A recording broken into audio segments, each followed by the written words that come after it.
ಹಗರಿಬೊಮ್ಮನಹಳ್ಳಿ ತಾಲೂಕಿನ ಗುಳೇದಾಳ್ ಮತ್ತು ಓಬಳಾಪುರ ಗ್ರಾಮದ ಸರ್ಕಾರಿ ಶಾಲೆಗಳನ್ನು ಕೆಪಿಎಸ್ ಶಾಲೆಗಳಿಗೆ ಮ್ಯಾಗ್ನೆಟಿಕ್ ಶಾಲೆಗಳನ್ನು ವಿಲೀನದ ಹೆಸರಿನಲ್ಲಿ ಮುಚ್ಚುತ್ತಿರುವುದನ್ನು ಖಂಡಿಸಿ ಭಾರತ ವಿದ್ಯಾರ್ಥಿ ಫೆಡರೇಷನ್ ಹಗರಿಬೊಮ್ಮನಹಳ್ಳಿ ತಾಲೂಕು ಸಮಿತಿ ಖಂಡಿಸುತ್ತದೆ. ಎಸ್ಎಫ್ಐ ವತಿಯಿಂದ ಗುಳೇದಾಳ್ ಮತ್ತು ಓಬಳಾಪುರ ಗ್ರಾಮದ ಜನತೆಯ ಜೊತೆಗೆ ನಮ್ಮ ಗ್ರಾಮದ ಶಾಲೆಗಳು ನಮ್ಮ ಊರಿನಲ್ಲೇ ಇರಬೇಕು, ಬೆಳೆಯಬೇಕು ಮತ್ತು ನಮ್ಮ ಊರಿನ ಶಾಲೆಗಳನ್ನು ಕೆಪಿಎಸ್ ಶಾಲೆಗಳನ್ನಾಗಿ ಉನ್ನತೀಕರಿಸುವ ನೆಪದಲ್ಲಿ ಯಾವುದೇ ಶಾಲೆಗಳಿಗೂ ವಿಲೀನದ ಮಾಡಿ ಮುಚ್ಚುವುದನ್ನು ಖಂಡಿಸುತ್ತೇವೆ ಎಂದರು.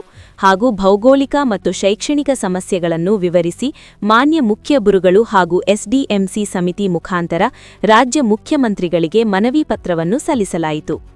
ಈ ಸಂದರ್ಭದಲ್ಲಿ ಮಾತನಾಡಿದ ಎಸ್ಎಫ್ಐ ವಿಜಯನಗರ ಜಿಲ್ಲಾಧ್ಯಕ್ಷರಾದ ಜಯಸೂರ್ಯ ಅವರು ಮಾತನಾಡುತ್ತಾ, ಸರ್ಕಾರ ಶಿಕ್ಷಣ ವಿರೋಧಿ ನೀತಿಯನ್ನು ಸಂಪೂರ್ಣವಾಗಿ ಜಾರಿ ಮಾಡಲು ಹೊರಟಿರುವುದು ಅಕ್ಷಮ್ಯ ಹಾಗೂ ಸಾಮಾಜಿಕ ಬದಲಾವಣೆ ಹೆಸರಿನಲ್ಲಿ ಸಂಪೂರ್ಣವಾಗಿ ಶಿಕ್ಷಣವನ್ನ ಬಡವರ ಕೈಯಿಂದ ಕಸಿದುಕೊಳ್ಳುತ್ತಿರುವುದು ಕಾಣುತ್ತಿದೆ.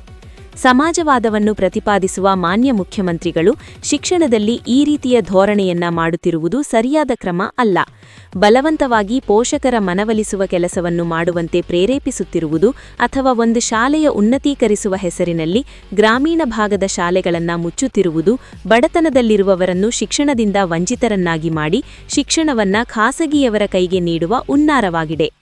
ಇದನ್ನು ಭಾರತ ವಿದ್ಯಾರ್ಥಿ ಫೆಡರೇಷನ್ ಹಗರಿಬೊಮ್ಮನಹಳ್ಳಿ ಸಮಿತಿ ಖಂಡಿಸುತ್ತದೆ ಎಂದರು.